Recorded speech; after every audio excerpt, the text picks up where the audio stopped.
Na vida tudo vem da vontade. E alguns me perguntam, então onde surgiu a sua vontade de jogar basquete? Eu diria que do desafio. Vontade de encontrar alguma coisa que me desafiasse e que me fizesse dar o meu melhor. E também o trabalho em equipe. Eu tenho uma família grande e gostava de um jogo coletivo. Porque tudo na minha vida foi sempre fazer junto, colaborar, contribuir, estar junto. E o basquete proporcionou isto para mim. E o basquete é um jogo dinâmico, muito parecido com a vida. Eu me identifiquei com o basquetebol. E o basquetebol se identificou comigo. Então eu e ele casamos. 1960, basquete, Paraguaçu Paulista. Eu hoje aqui na quadra em 2015. Quantas lembranças, meu início do basquete que me ensinou a vida e para onde eu parti de Paraguaçu para ganhar o mundo.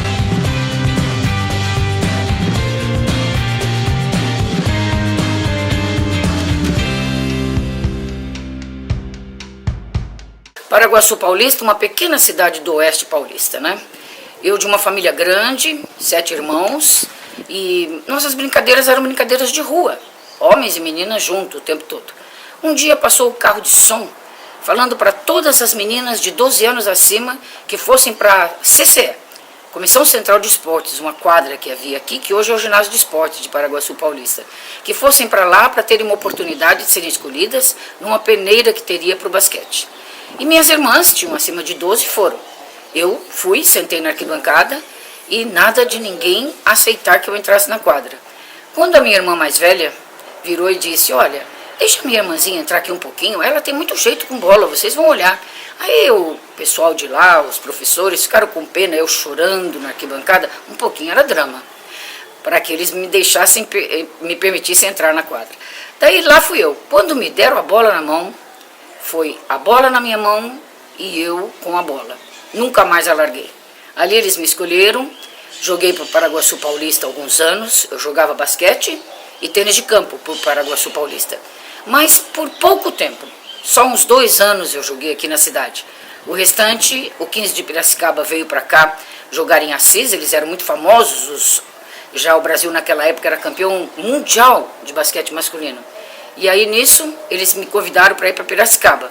E eu fui a Piracicaba, joguei no 15 de novembro muitos anos lá. O começo da nossa vida em Piracicaba, meu e da minha irmã Elzinha, foi um começo assim, de grande expectativa, de grande emoção, que na verdade nós éramos 2 crianças, saindo para um mundo totalmente diferente, porque naquela época Piracicaba era o celeiro das atletas da seleção brasileira. As melhores jogadoras do Brasil estavam em Piracicaba, então aquilo lá, todas elas eram ídolos para nós. E nós saímos do aconchego do nosso lar, com o nosso pai, nossa mãe, nossos irmãos, vivendo numa cidade tão pequena como a gente vivia, e fomos para Piracicaba, uma cidade grande, onde o basquete era muito cobrado, muito exigido. Piracicaba tinha torcedores fanáticos por causa do basquete. Então tudo isso foi uma emoção muito grande para a gente. E ao mesmo tempo foi uma expectativa assim, realmente muito grande de que grandes coisas iam acontecer na nossa vida como atleta. No basquete, logo no começo deu para ver claramente que a Elzinha tinha uma aptidão e um dom muito grande para basquete. Ela era fanática para treinar, fanática para jogar, fanática para ficar treinando muitas horas antes e depois do treino. Quando eu fui convidada para ir para Piracicaba, eu tinha só 13 anos. 1965, 64, por aí. A mulher não saía de casa desta forma naquela época para ir para um lugar desconhecido jogar basquete. Meu pai teve uma única exigência, que eu fosse acompanhada nos estudos e morasse numa casa de família, não em república, mas morasse com uma família de Piracicaba. Mas na verdade, nós todas tínhamos uma luta que nem percebíamos da emancipação feminina, do lugar da mulher na sociedade. O basquete na década de 60, 50, nós começamos nos anos 60, né? Era uma coisa reservada quase que exclusivamente aos homens. E poucas eram as moças que praticavam. E quando nós começamos, nós sofremos sim algumas barreiras, algum preconceito. O basquete feminino não tinha um reconhecimento, mas essa geração da Elzinha, da Marlene e Laís, né, essas jogadoras, elas levantaram o basquete feminino e deram credibilidade para o basquete feminino, né? A partir daí o basquete começou a ter também grandes campeonatos, né, aqui no Brasil, né, aumentaram os números de equipes, né, participando desse. Então o basquete feminino, hoje, o basquete feminino ele marca muito mais território, né? O basquete feminino marcou muito mais território do que o masculino. O masculino ficou muito tempo sem ir para uma Olimpíada. O feminino nunca deixou de ir numa Olimpíada, né? Sempre classificou. E essa geração aí foi uma geração assim que ela fez com que o basquete fosse um basquete de qualidade, né? Nossa equipe foi a que criou a possibilidade do basquetebol feminino ser incluso nas Olimpíadas.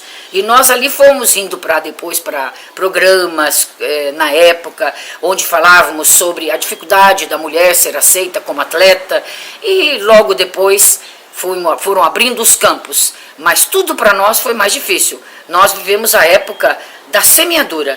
Então nós semeamos para que a turma da Hortência e da Paula colhessem os frutos. Pan-Americanos. Meu primeiro foi em 67, o outro em 71. 67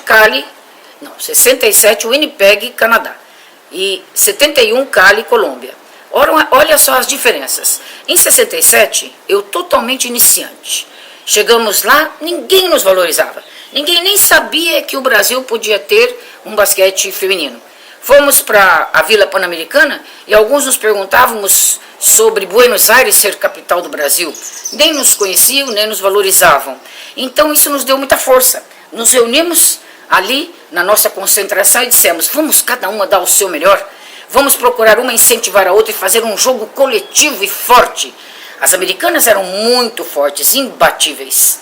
Então elas nem perceberam que o Brasil cresceu e foi disputar o título com as americanas. Quando elas entraram na quadra, elas já entraram com a medalha de ouro no peito, já se consagrando como campeãs.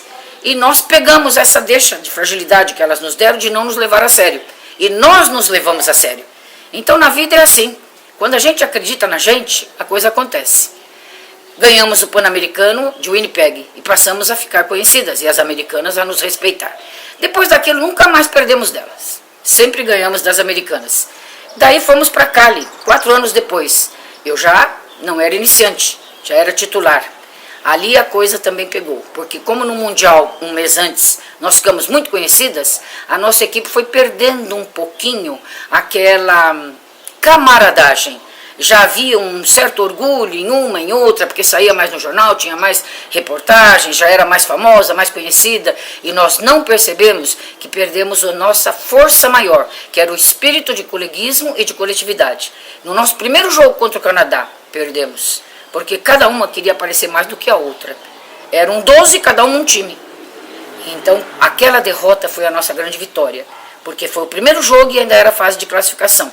Então nós nos reunimos, voltamos ao normal, arrumamos internamente nossos sentimentos e a nossa amizade, voltamos para a quadra com aquela mesma equipe do ânimo de 67 e nos sagramos campeãs em Cali e Colômbia.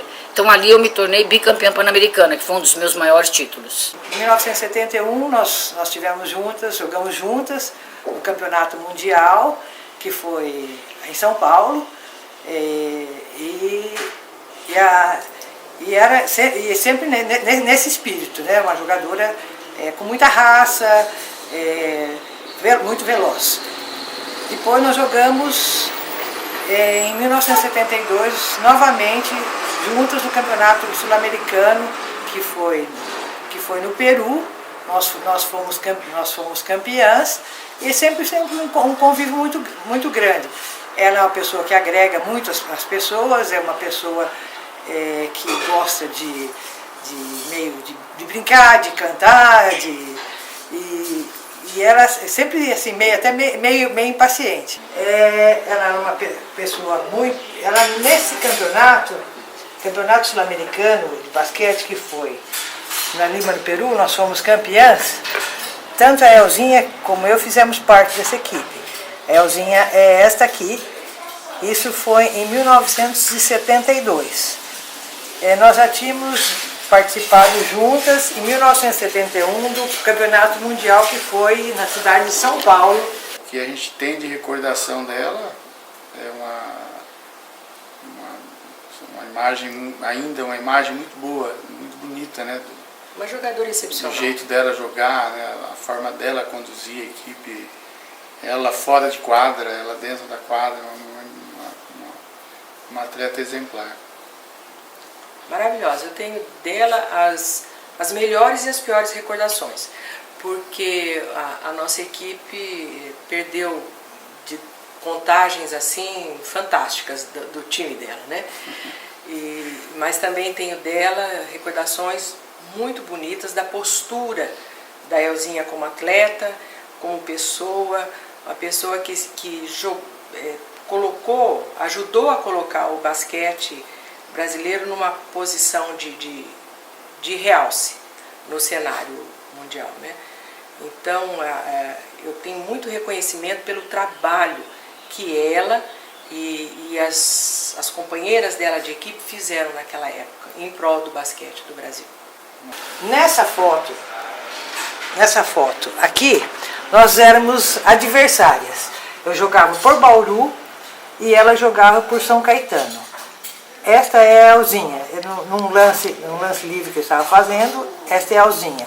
E aqui no arremesso também nós temos a Elzinha. O meu momento mais difícil no basquete foi justamente no Mundial de 71. Era quando nós jogaríamos na nossa casa. E eu estava pensando nesse Mundial. Lá em São Paulo, minha família inteira foi de Paraguaçu Paulista para lá assistir, né? Primeira vez que o basquete joga em expressão, num campeonato de expressão aqui no Brasil.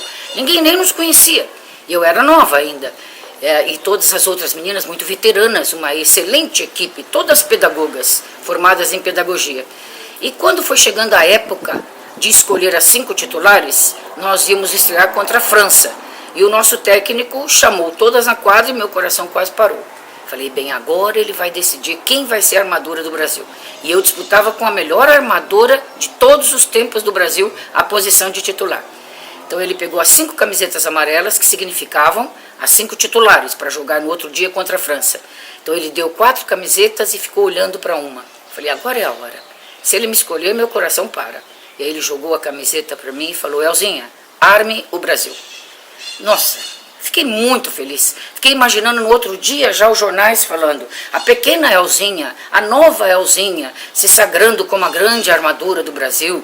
E fiquei me imaginando em todos os jornais já sendo um sucesso.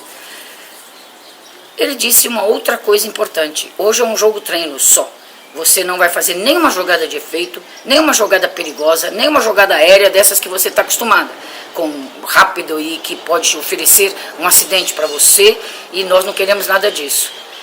E estávamos só nós no Ibirapuera, fechado o ginásio para treino, quando de repente ele permitiu que fotógrafos e televisões na época que estavam todos ali para cobrir o Mundial entrassem por 5 minutos. E naqueles 5 minutos o orgulho subiu na minha cabeça. Eu fiquei imaginando, se eu fizer uma jogada de efeito agora, eu vou sair amanhã em todos os jornais com essa jogada. E fiz a jogada perigosa e de efeito. E ali eu torci o pé fortemente, meu pé inchou demais, eu não pude jogar nem contra a França e nem praticamente o Mundial todo. Foi uma grande lição de vida, onde por orgulho eu perdi uma oportunidade, mas para a vida eu aprendi demais.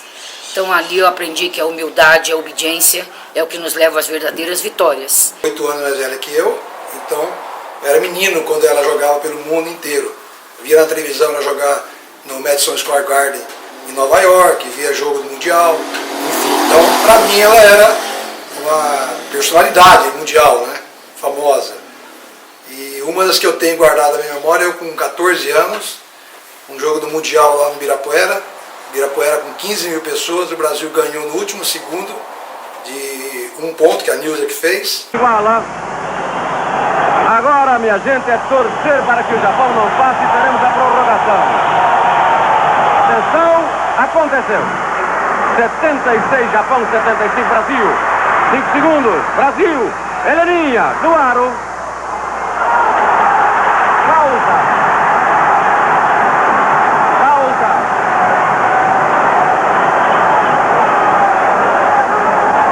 76 Japão, 75 Brasil. Brasil tem 2 lances. Heleninha no primeiro. Perde o primeiro Heleninha. Ainda temos a chance da prorrogação. Japão perde tempo.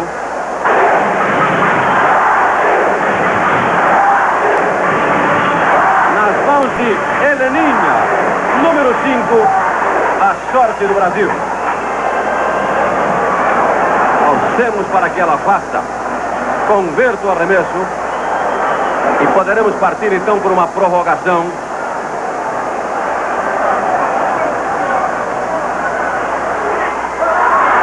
Nilza subindo. Brasil no lance lateral. Nilza lançada, arremessando.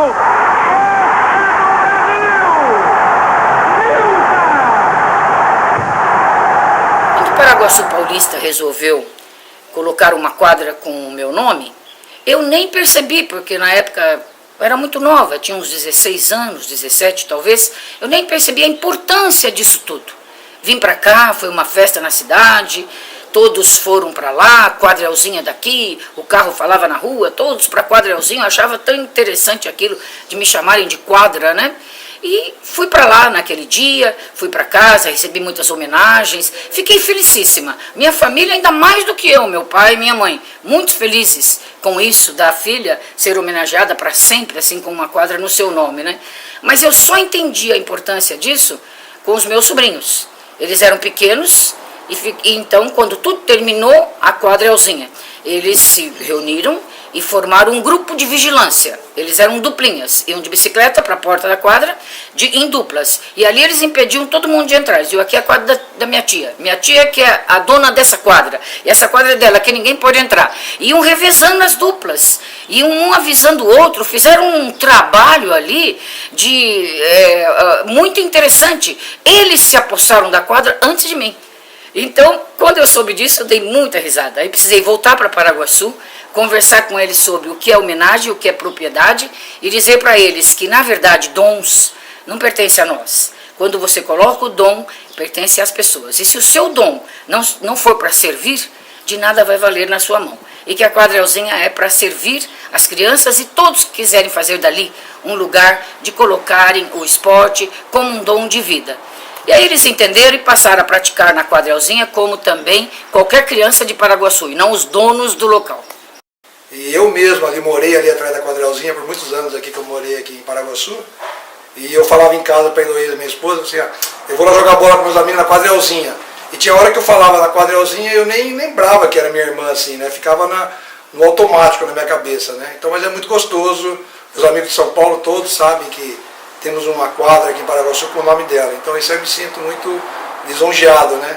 Por ter uma irmã que tem uma quadra de esporte, ainda mais eu que gosto muito de esportes, ter uma irmã com o nome de uma quadra esportiva. Eu falo assim que no basquete, todo mundo fala, puxa, tem que ser muito grande para jogar, né? Mas o pequeno é que deixa o basquete bonito. E ela era a pequena que deixava o basquete bonito. É uma jogadora muito ágil, muito rápida e sempre foi muito determinada. Então ela chegou, inclusive em seleção, por essa raça, por essa determinação dela. Eu me formei jogando basquete em educação física. Fiz educação física em Santos. Em 72, ela me levou lá em Santos, na Faculdade de Educação Física, lá na FEFIS, para conhecer o Pelé, que ela estudou com ele. Então eu tive o privilégio de ir lá e ficar uma manhã inteira lá conversando com o Pelé. Uma pessoa que eu só vi em televisão, que eu não sou santista, sou pelezista, né? Então foi muito gostoso conhecer o Pelé e conversar com ele lá. Então foi muito bacana isso aí. Sempre amei dar aulas de educação física, atrelados à formação geral do plano de curso de cada escola. E gostava demais de crianças como gosto até hoje. Então fui muito feliz na minha profissão e fui formando na escola que eu trabalhava uma escolinha de esportes, de iniciação, de todos os esportes. E ali eu fui aprendendo gestão sem perceber. Não fiz cursos de gestão, fiz pedagogia, mas não cursos de gestão, mas fiz administração. E a proprietária da escola, muito viva, percebeu e disse um dia para mim, olha, se você desse tamanho armou a seleção brasileira, você pode armar a minha escola também. E me deu o título de diretora da escola. Eu trabalhei por 20 anos de diretor escolar, sempre valorizando o esporte atrelado ao estudo, com todas as suas importâncias, cada um com a sua contribuição. O tempo foi passando, eu nem me percebia diretora, trabalhava junto com alunos, com professores, sempre um trabalho em equipe. E era como se eu estivesse sempre armando uma nova jogada. O basquete me ensinou muito a perder, a ganhar, a estar na frente, a estar atrás, a saber perder, saber ganhar, né? O mais difícil é saber ganhar, para que a gente tenha aprendizado sem orgulho. O tempo passou, chegou a hora de eu parar de trabalhar. E assim como chegou a hora de eu parar de jogar numa época. São ciclos. Os ciclos precisam ser bem fechados. Uma hora eu fechei o ciclo, em um tempo da minha vida fechei o ciclo do basquete, em outro tempo da vida fechei o ciclo de ativamente estar trabalhando, dando aulas e sendo diretora, mas na verdade eu nunca me aposentei, porque a cada dia é um novo desafio. Eu continuo fazendo palestras, continuo trabalhando. Hoje trabalho numa ONG aqui em Paraguaçu com atitudes de cidadania. Tenho muito patriotismo, quero o melhor para o Brasil, que ele vença esse jogo contra a corrupção. E gosto demais de tudo que tem a ver com um trabalho onde um possa ajudar o outro e perceber o outro. Então, na verdade, eu nunca vou me aposentar, porque é impossível aposentar sonhos e eu continuo sonhando.